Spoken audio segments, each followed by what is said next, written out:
you.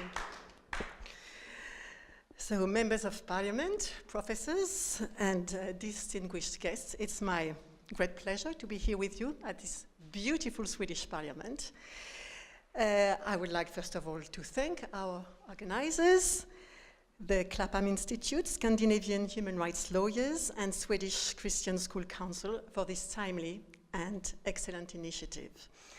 OIDEL, together with Novetere Foundation, we launched this year a Freedom of Education Index, which covers an important number of countries from all geographic regions. And the topic of freedom of education is not much debated at the UN. You know that OIDEL is doing lobbying at the UN, the Human Rights Council in Geneva. Also, it is an integral part of the right to education. So I'm very grateful to the organizers to open up this debate. So before Ignacy is presenting the study, I'd like to examine briefly with you how the right to education appears in international instruments, and we will see that the aspect of freedom is at the center of this right. Okay, so here are the international standards on freedom of education. These are the most important. There are many more. So, you know, in Universal Declaration of Human Rights, you know, it's very important because these human rights derive from the inherent dignity of the human being. So all state parties, you know, who ratified the covenants, the following, they must respect their obligations, and they must respect human rights and fundamental freedoms. And its freedom is part of it since the beginning. So we go into a little bit of detail on the Universal Declaration of Human Rights, Article 26, on the right to education. Everyone has a right to education. Whatever you are, whoever you are, whether you are a girl, a boy with special needs, a Muslim, a Lutheran, you have the right to education. Nobody can be denied his right to education. The second, education shall be directed to the full development of the human personality, and it is very interesting. We will see it later. Education is more than transmission of knowledge, skills. It is the objective of education is the full development of human personality, and it implies many more than what is usually said about education. And three, the parents have a prior right to choose the kind of education that shall be given to their children. The right of parents is right there from the beginning. Freedom is very important. International Covenant on Economic, Social and Cultural Rights. They recall the same elements. They agree that education shall be directed to the full development of human personality and the sense of its dignity. The states undertake to have respect for the liberty of parents, and it must be highlighted that the full realization of this right implies that the educational services offered to persons have to be acceptable. That is to say, to their needs and convictions. You know that this covenant, this Article 13, has been the most studied and analyzed article at the UN from experts of education. And it is very important. Acceptable is, you know, is a very important word. It is acceptable means that it is to their needs and conditions of the child.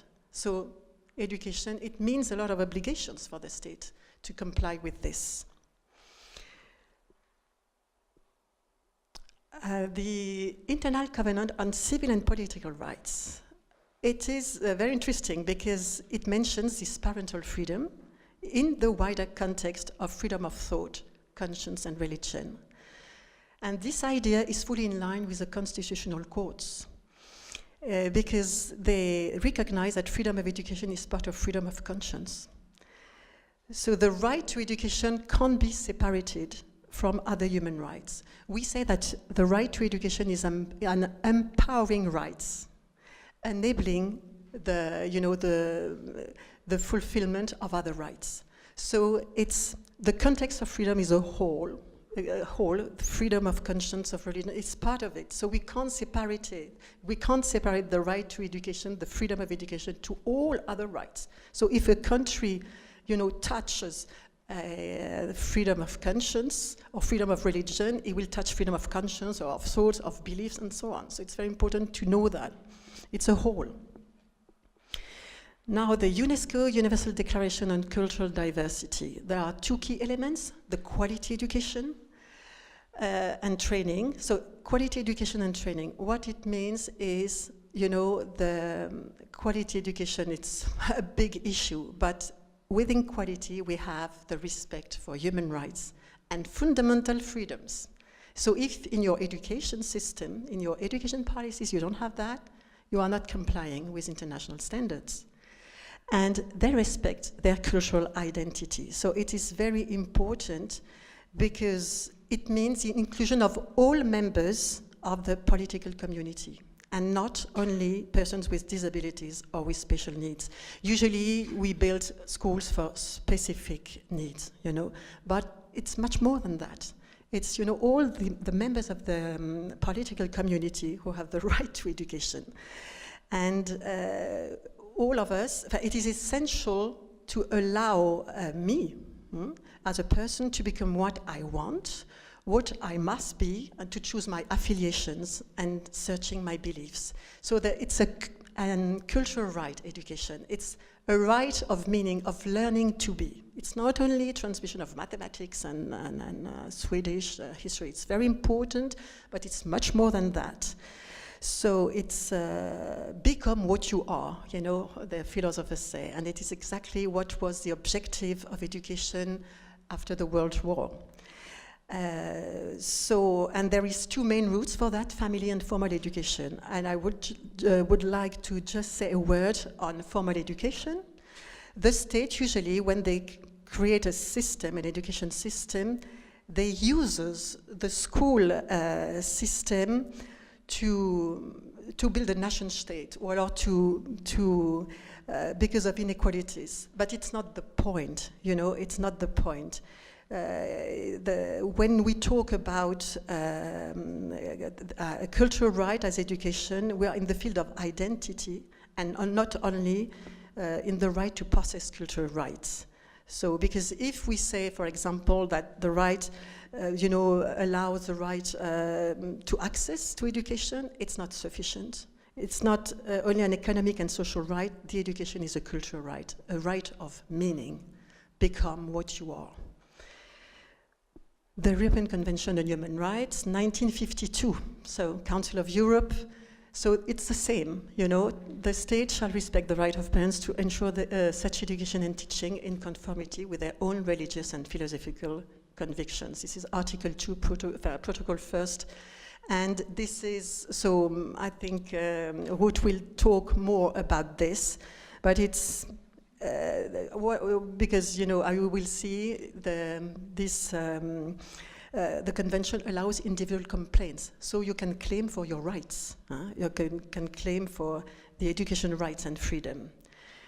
The jurisprudence is very extensive, and I just would like to put just one judgment, Folgero versus Norway, 2007, and the jurisprudence of the European Court of Human Rights says access to education cannot be separated from freedom of education. So it's very good that it, you know, underlines this. And we can't make differences between public and private education. And this is a key, one of the keys. You can't, you know, we have to go over this debate between public and private. And freedom of education is also understood as a means to guarantee the pluralism essential to democratic society. And this is another thing which is very important, because in another judgment, the court says about pluralism, and it's exactly what is happening in our societies in Europe. Pluralism is so important that the court rightly considers that if there are tensions as a result of pluralism, the role of the authorities in such circumstances is not to remove the cause of tension by eliminating pluralism, but to ensure that the competing groups tolerate each other. And it was, a judgment against Greece. It was a Muslim affair, but it's very interesting to see that pluralism is completely in line with freedom of education. The Parliamentary Assembly of the Council of Europe, Luca Volonté, when he was a member of the Parliament, I'm nearly finished. So it's a very important resolution. It was at the initiative of Luca, and it's, all the education possibilities should be made available into line with families' demands. It's very good. You have the right to open and manage private institutions, which are part of the national education system, and possibility of their pupils to obtain the same diplomas as those of public schools. Because, in France, we have a lot of schools, but you don't have the same diplomas. So you can't find work with this. So it's, an injustice. So it should be at the same level, and states has to achieve desirable systematic improvements. We should measure all the efforts from the states to comply with this law. And the new trends, to finish with, the UNESCO Framework Education 2030 is open up new possibilities for civil society. Civil society has a very important role to play, in not only in implementing, but monitoring also, and to create, new policies on education. So civil society, its increasing role is very well recognized in all global education programs at the UN. And Rethinking Education, it's a very brand new publication from UNESCO, and they say we should go from education as a public good to education as a common good, because the governance should be very participative and transparent. So everybody is parents, children, private sector, everybody should be there to allow education to reach its goals. And that's it. Human rights-based approach, very important. The child best interest, it's not the state, it's the child. The respect of identity and cultural diversity, and the increasing participation of civil society in education. Sorry, I was a bit long.